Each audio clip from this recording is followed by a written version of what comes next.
बिस्मिल्लाहिर्रहमानिर्रहीम। अस्सलाम वालेकुम। शमाल HD न्यूज़ के साथ मैं हूँ अमारा उल्फत और मैं हूँ अतहर अली राजा। आइए नजर डालते हैं आज की खबरों पर। इंटरनेशनल मॉनेटरी फंड के एग्जीक्यूटिव बोर्ड ने पाकिस्तान को कर्ज देने की मंजूरी दे दी। 3 में से $1.2 अरब की पहली किस्त जारी करने का फैसला। बकाया रकम 2 इक़सात में जारी की जाएगी। IMF प्रोग्राम के तहत पाकिस्तान को अहदाफ पर अमल दरामद करना होगा। पाकिस्तान को सख्त मॉनेटरी पॉलिसी इख्तियार करने की ज़रूरत है। IMF के एलामिया के मुताबिक इदारा जाती और तवानाई के शोबे में इस्लाहात ज़रूरी हैं। सऊदी अरब के बाद मुत्तहिदा अमारात से भी $1 अरब स्टेट बैंक में आगे ज़ेर मुबादला के ज़ख़ायर में 2 दिन के दौरान $3 अरब का इजाफा हुआ। वज़ीर ख़ज़ाना इसहाक़ डार का कहना था कि डिफ़ॉल्ट का राग अलापने की अफवाहें दम तोड़ गई हैं। वज़ीर आज़म और आर्मी चीफ की जानिब से UAE क़यादत का मशकूर हूँ, बैरून मुल्क अदायगियों में किसी किस्म की ताख़ीर नहीं हुई। उनका कहना था कि पाकिस्तान 2018 के बाद सियासी तमाशे की वजह से तंज़ुली का शिकार हुआ। मुल्क जल्द तरक्की की जानिब होगा। वज़ीर आला गिलगित बल्तिस्तान का इंतखाब आज होगा। 4 मेंबरान के कागजात नामजदगी जमा कर लिए गए। नून लीग और पीपल्स पार्टी ने PTI फॉरवर्ड ब्लॉक के हाजी गुलबर्ग खान की हिमायत कर दी। साबिक़ वज़ीर आला खालिद खुर्शीद की नाअहली के बाद सीट खाली हुई थी। हाजी गुलबर्ग खान नून लीग और पीपल्स पार्टी के हिमायत याफ्ता PTI फॉरवर्ड ब्लॉक उम्मीदवार वज़ारत आला भी इश्तिहारी निकले। 12 लाख का जाली चेक देने पर मर्दान पुलिस को मतलूब हैं। फैसल सलीम ने गुलबर्ग खान के खिलाफ FIR दर्ज करवाई थी, जिस पर गुलबर्ग खान पेश नहीं हुए थे और उनको इश्तिहारी करार दे दिया गया था।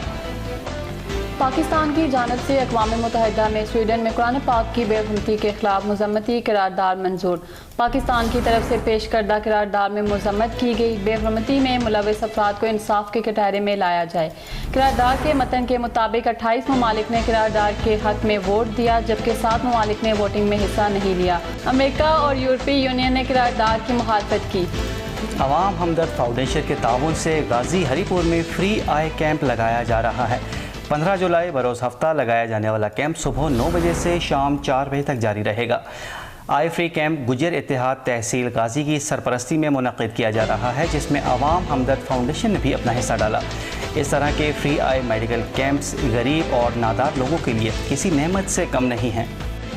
JUI के बाद BNP को भी दुबई मुलाकात पर एतराज़। वज़ीर मुमलिकत हाशिम नतज़ी ने मीडिया से बात करते हुए कहा कि अगर हम वोट ना देते तो शहबाज शरीफ वज़ीर आज़म ना बनते। इस तरह से अब सबको छोड़कर दुबई में पार्टियां आपस में सारे फैसले कर रही हैं। आइन के तहत 12-13 अगस्त को असम्बलियाँ खुद ब खुद तहलील हो जाएंगी। मिलिट्री कोर्ट पर मौक़िफ़ वाज़ेह है, ये नहीं होना चाहिए। वज़ीर आज़म शहबाज शरीफ ने हाजी राना सनाउल्लाह की दुआओं का असर बता दिया कि IMF मुआहिदा उनकी दुआओं से हुआ। मुबसरीन की तरफ से वज़ीर आज़म के इस बयान पर सख्त तनकीद। मुबसरीन ने सूदी निज़ाम पर दुआओं का तज़किरा गैर इस्लामी फ़ेल करार दे दिया। ऐसी बातें एक वज़ीर आज़म को ज़ेब नहीं देती। कोहिस्तान में वापरा एहलकारों की गफलत ने 2 ख़वातीन की जान ले ली। वापरा की तरफ से दोपहर फोर्ट डैम का पानी बगैर इत्तलाह के नाले में छोड़ दिया गया, जिसकी वजह से नाले से गुजरने वाली एक खातून और एक बच्ची पानी की बेरहम मौजों की नज़र होगी। नाश्ताहाल ना मिल सकी, जिनकी तलाश के लिए इमदादी कार्रवाइयाँ जारी हैं। ये थी अब तक की न्यूज़। मज़ीद खबरों और अपडेट्स के लिए देखते रहिए शमाल HD न्यूज़। तब तक के लिए इजाज़त दीजिए। अल्लाह हाफ़िज़।